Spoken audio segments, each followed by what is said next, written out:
People who think that the scriptures should be the sole authority should logically become Seventh-day Adventist and keep Saturday holy.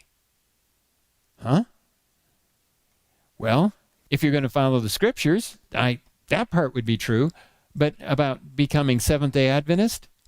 Seventh-day Adventists are just one of many groups that are Sabbath-keeping Christians. There's Seventh-day Baptists, Assemblies of God Seventh-day, Church of God Seventh-day. There's all kinds of groups, Messianic groups, etc. Seventh-day Adventists are just the largest, I think, with somewhere around 20 million. The numbers keep climbing. Here's another one. John O'Brien, a Catholic writer. But since Saturday, not Sunday, is specified in the Bible, isn't it curious that non-Catholics who profess to take their religion directly from the Bible and not from the church observe Sunday instead of Saturday? Yes, of course, it's inconsistent, but the change was made about 15 centuries before Protestantism was born. They have continued to observe custom even though it rests upon the authority of the Catholic Church and not upon an explicit text in the Bible. There you have it again, is the authority of the Catholic Church. That observance remains the reminder of the Mother Church from which non-Catholic sects broke away.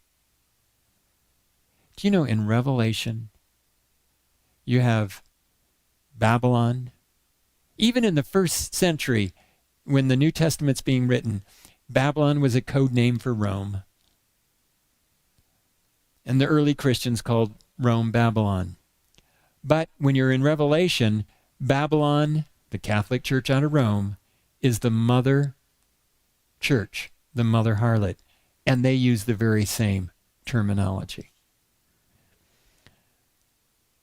Wikipedia on the Ten Commandments. Until the 2nd and 3rd century, most Christian groups kept the Jewish Sabbath, with the practice of Sunday observance emerging after the Jewish-Roman Wars.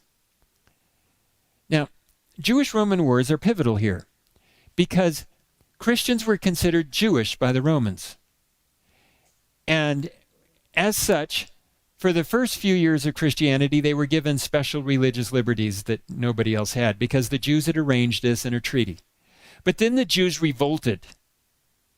And when they revolted against Rome, and Jerusalem was destroyed in 70 A.D., the Romans were really mad at the Jews, and they said, okay, no Jews are allowed to live in Jerusalem, no Jews are allowed to live in Rome, and no Jews are allowed to live in a provincial capital. And they told the Christians, leave Rome, leave Alexandria, get out. Well, Rome and Alexandria were kind of struggling to see which was the most important bishop for Christianity, who had control. And they said, hey, we're not Christians. They said, you have the same holy book, you worship on the same day, and you're following a Jewish teacher, leave. They said, we'll change the day of worship. And they changed over to Sunday. It wasn't based on faith or God's word. It was based on political expediency.